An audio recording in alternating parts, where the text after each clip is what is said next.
Hello students. सो आज का जो टॉपिक है अपना वो होगा कॉम्बिनेशन ऑफ सेल्स।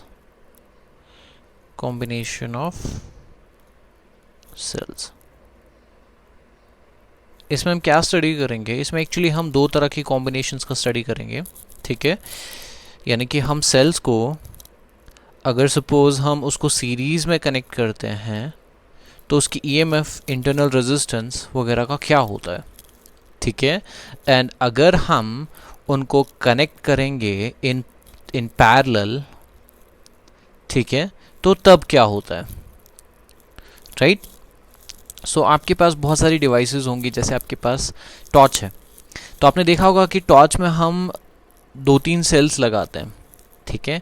अब वो सेल्स अगर आपने देखा होगा हम सीरीज वाइज लगाते हैं, ठीक है।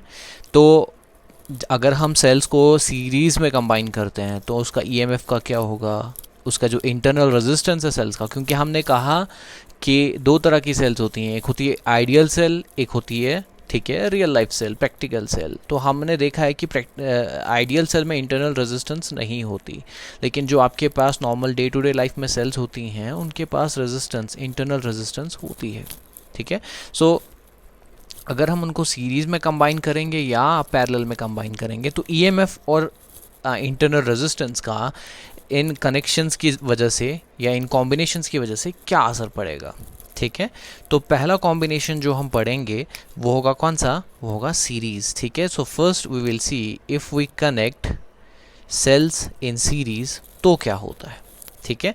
तो सेल्स को किस तरह से सीरीज़ में कंबाइन किया जाता है, ठीक है। तो हम एक सिंपल से डायग्राम से उसको देखते हैं। सपोज़ मेरे पास कुछ सेल्स हैं, ठीक है, सपोज़ मेरे पास 3 सेल्स हैं, ठीक है। तो आपको पता है ये पॉजिटिव, ये नेगेटिव, और मैं इस सेल को और एक सेल से कनेक्ट कर रहा हूँ, ठीक है, ये पॉजिटिव, ये नेगेटिव, और सपोज़ मेरे पास और एक सेल है तो ये हो गया पॉजिटिव, नेगेटिव, ठीक है। अब आपको पता है कि हर एक सेल का अपना अपना ईएमएफ हो सकता है, वो सेम भी हो सकता है, डिफरेंट भी हो सकता है, ठीक है। तो लेट्स से कि इनका ईएमएफ डिफरेंट है। सपोज इस सेल का ईएमएफ E1 है, इंटरनल रेजिस्टेंस सपोज R1 है, इसका E2 इंटरनल रेजिस्टेंस R2, और इसका E3 इंटरनल रेजिस्टेंस R3, और ये सपोज एक एक्सटर्नल रेजिस्टेंस R, ठीक है। और ये कॉम्बिनेशन ऑफ सेल्स की वजह से जो करंट फ्लो होगी इसके थ्रू, सपोज वो I है, ठीक है। तो मैं फिर से बता दूं क्या किया मैंने 3 सेल्स को सीरीज़ में कनेक्ट किया है, ठीक है। अब कुछ चीज़ें जो हम यहाँ पे डिस्कस कर सकते हैं, जैसे फॉर एग्जांपल मैंने यहाँ पे जो कनेक्शन, इनको जिस तरह से मैंने इनको कनेक्ट किया है, इस कनेक्शन को, ठीक है, ये जो सेल्स हैं इन सब की पोलैरिटी स्ट्रेट है। स्ट्रेट का मतलब यहाँ अगर आप देखोगे पॉजिटिव नेगेटिव, और यहाँ पे भी पॉजिटिव नेगेटिव रखा गया है, यानी कि नेगेटिव को पॉजिटिव के साथ कनेक्ट किया गया है, नेगेटिव को पॉजिटिव के साथ कनेक्ट किया गया है, राइट। अगर आप इस सेल का करंट देखोगे वो कुछ इस तरह से फ्लो होगा, तो इन सब सेल्स का जो डायरेक्शन ऑफ करंट है वो सेम है। तो ऐसे केस में हम इस केस को क्या कह सकते हैं? इसको स्ट्रेट पोलैरिटी कह सकते हैं। क्या सीरीज़ कनेक्शन में रिवर्स पोलैरिटी भी हो सकता है? हाँ, बिल्कुल हो सकता है, लेकिन अभी हम इसको डिस्कस नहीं करेंगे, हम उसके लिए एक अलग से स्पेशल केस डिस्कस करेंगे, ठीक है। We don't want any complication, unwanted complication, unnecessary complication in this simple case first, ठीक है। तो पहले हम एक जनरल फॉर्मूला डिराइव करेंगे, उसके बाद हम वो केस भी डिस्कस कर सकते हैं। ओके, चलिए। तो ये जो सर्किट है मैं इसको एक इक्विवेलेंट सर्किट से, क्योंकि यहाँ आप देख सकते हो यहाँ एक कॉम्बिनेशन है, तो मैं उस कॉम्बिनेशन को एक सिंगल सेल से रिप्लेस कर सकता हूँ, राइट। एक इमेजिनरी सर्किट मैं यहाँ बना रहा हूँ। वो इमेजिनरी सर्किट क्या है कि सपोज़ इन 3 सेल्स के बजाय मैंने एक सिंगल सेल लगा दिया है, और यहाँ इस सिंगल सेल का जो ईएमएफ है दैट इज़ E इक्विवेलेंट, और इस कॉम्बिनेशन का जो रेजिस्टेंस है दैट इज़ R इक्विवेलेंट, यानी कि मैंने इस कॉम्बिनेशन को इस एक सेल से रिप्लेस कर दिया। तो इसका मतलब इस एक सेल से भी उतना ही करंट फ्लो होगा जितना इस कॉम्बिनेशन की वजह से होता था, राइट। तो इसके लिए मैं कह सकता हूँ that this current is equal to driving force. Driving force क्या है यहाँ पे? E equivalent upon total resistance, driving force upon total resistance, यानी कि R प्लस R इक्विवेलेंट, ठीक है। यानी कि करंट जो यहाँ पे फ्लो होगा, राइट, वो इसके बराबर होगा E इक्विवेलेंट यानी कि driving force divided by R plus R equivalent यानी कि नेट रेजिस्टेंस। अब प्रॉब्लम क्या है, ये तो मिल गया मुझे इक्वेशन, लेकिन ये कंप्लीट इक्वेशन नहीं है। क्यों नहीं है? बिकॉज आपको नहीं पता ये ई इक्विवेलेंट कितना है, आपको नहीं पता ये आर इक्विवेलेंट कितना है, ठीक है, right? So what we do is, what we are going to do is, we are actually going to derive in series ये E equivalent और ये R equivalent कितना होता है। Nice? चलिए आगे चलते हैं। So how we are going to do it? We are going to do that by a simple law जिसको हम कहते हैं KVL यानी कि Kirchhoff's voltage law, ठीक है। एक सिंपल लॉ की मदद से, ठीक है, we can derive how much is this E equivalent and how much is this R equivalent, ठीक है। तो क्या करेंगे, हम एक लूप बनाएंगे जो हम ऑलरेडी जानते हैं, ठीक है। इस कॉम्बिनेशन जो हमारे पास ये कॉम्बिनेशन है, ठीक है, इस कॉम्बिनेशन में हम एक लूप बनाएंगे, ठीक है, और उस लूप का हम पोटेंशियल ड्रॉप लिखेंगे जो, अच्छा by the way Kirchhoff's voltage law क्या कहता है, वो कहता है कि जो नेट राइज और फॉल एक लूप में होता है वो कितना होता है, 0, ठीक है। सो अकॉर्डिंग टू KVL, मैं KVL इक्वेशन लिखने जा रहा हूँ, ठीक है। इस कॉर्नर से स्टार्ट करूँगा एज पर आर वे, ठीक है। तो यहाँ से जा रहा हूँ मैं, ठीक है। सो लेट्स सी, तो जब मैं यहाँ से जा रहा हूँ, see I will start from this corner और ऐसे लूप पूरा करके वापस इस कॉर्नर तक आऊँगा, ठीक है। तो यहाँ से जब मैं जा रहा हूँ तो आप देख रहे हैं यहाँ पे मेरे पास एक सेल है, high potential to low potential, यानी कि पोटेंशियल ड्रॉप हो रहा है। So I will write minus E1, right, okay. तो पोटेंशियल तो ड्रॉप हो रहा है, लेकिन what is happening with this internal resistance, इस इंटरनल रेजिस्टेंस की वजह से जो पोटेंशियल ड्रॉप होगा, क्या वो राइज होगा या फॉल होगा, तो उसको देखना है मुझे। तो मैं इस सेल का एक रेजिस्टर ड्रॉ करूंगा, राइट, इंटरनल रेजिस्टेंस, और मैं देख रहा हूँ कि करंट की डायरेक्शन ये है और मैं इस डायरेक्शन में जा रहा हूँ, और आपको पता है कि in the opposite direction to the current potential rise होता है। तो इसका मतलब मैं यहाँ लिखूंगा प्लस IR1, राइट। इसी तरह से मैं पहुंचा इस सेल पे और आप देख रहे हैं यहाँ पोटेंशियल ड्रॉप हो रहा है, तो मैं लिखूंगा माइनस E2, और उसका जो रेजिस्टेंस है, ठीक है, उसके थ्रू करंट इस तरह से फ्लो हो रहा है और हम इस डायरेक्शन में जा रहे हैं। So I will write plus IR2, sorry IR2, ठीक है। नाउ सिमिलरली मैं पहुंचा इस पे, तो यहाँ पे सॉरी माइनस E3, ठीक है, प्लस IR3, ठीक है। ये हो गया पोटेंशियल ड्रॉप और ये हो गया पोटेंशियल गेन या potential rise due to resistance, ठीक है। और वहाँ अब पहुँचा मैं यहाँ पे, और आप देख रहे हो कि करंट की डायरेक्शन ये है और आप इस डायरेक्शन में जा रहे हो, opposite to the direction of current. So you will write plus IR, ठीक है, इज इक्वल टू 0, यानी कि नेट राइज और fall in the loop is equal to 0। कोई प्रॉब्लम इसमें बिल्कुल नहीं। अब बस हम सिंपल इसको ऑर्गेनाइज करेंगे। तो मैं IR1 जितने भी नेगेटिव टर्म्स हैं इसको इधर लेके आ रहा हूँ, ठीक है, और I कॉमन निकाल रहा हूँ। यहाँ देखिए, यहाँ भी I, यहाँ भी I, यहाँ भी I, यहाँ भी I, इन सबको इधर लेके आ जाओ, या इसको वहीं रखो, E को इधर लेके आ जाओ, ठीक है। तो आपको यहाँ से मिलेगा capital R plus R1 plus R2 plus R3, ठीक है, इज इक्वल टू, बाकी बचा ये माइनस, ये सभी मैं उस साइड लिखे गया था, ठीक है। तो आपको मिलेगा E1 plus E2 plus E3, ठीक है। और अगर मैं इसको प्रॉपरली ऑर्गेनाइज करूँ, so I can write I is equal to E1 plus E2 plus E3 upon ये सब यहाँ लिख के आ जाऊँ, तो आपको मिलेगा R plus R1 plus R2 plus R3, ठीक है। तो ये मेरी इक्वेशन है। और अगर आप इस इक्वेशन को और इस इक्वेशन को यहाँ पे कंपेयर करें, इस इक्वेशन को कंपेयर करें, तो आपको मिलेगा कि आपके E इक्विवेलेंट की जगह, ये जो आपका E इक्विवेलेंट था, इसकी जगह आपको क्या मिल रहा है, E1 plus E2 plus E3, ठीक है। और इसी तरह से यहाँ R और यहाँ पे भी R, ठीक है, तो ये तो सेम है।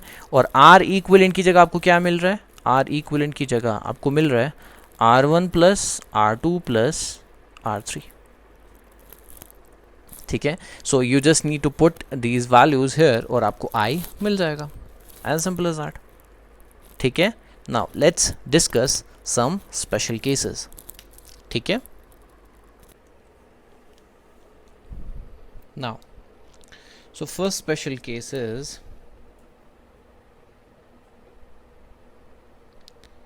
suppose we have n number of identical cells, ठीक है, n number of identical sales हैं हमारे पास, ठीक है। आइडेंटिकल सेल्स का मतलब क्या हुआ कि सबका ईएमएफ सेम है और सबका इंटरनल रेजिस्टेंस भी सेम है। Do you understand? यानी कि यहाँ ऊपर जो मैंने E1 E2 E3 लिखा था, अब मैं वो चीज़ नहीं लिखूंगा। सपोज मेरे पास 3 सेल्स हैं, so what I will right is इसका भी E R E R E R, यानी कि सबका इंडिविजुअल, हर एक इंडिविजुअल सेल का ईएमएफ और रेजिस्टेंस सेम है।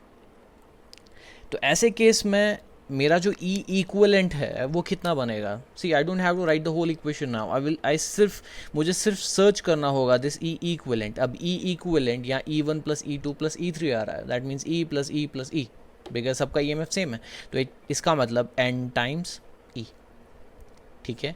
और इसी तरह से अगर मैं R इक्वलेंट लिखूँ, R इक्वलेंट क्या आएगा? वो भी R plus R plus R plus R जो भी है, जितने भी हैं, सो N टाइम्स R, ठीक है। So this is your E equivalent, this is your R equivalent. इसमें पुट कीजिए इस इक्वेशन में, आपको सब इस इक्वेशन में पुट कीजिए, आपको सब मिल जाएगा, ठीक है। Now second special case, suppose मेरे पास n नंबर ऑफ सेल्स है, ठीक है, और उसमें से m number of cells, m number of cells की रिवर्स पोलैरिटी है, ठीक है। So this is my second case, यानी कि if m cells out of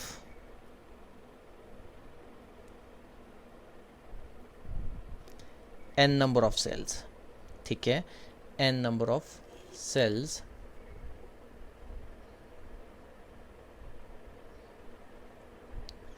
ठीक है, have reverse polarity, ठीक है। यानी कि मेरे पास n नंबर ऑफ सेल्स है, ठीक है, और उसमें से m सेल्स जो है उनकी पोलैरिटी रिवर्स है। आपको समझ आ रहा है?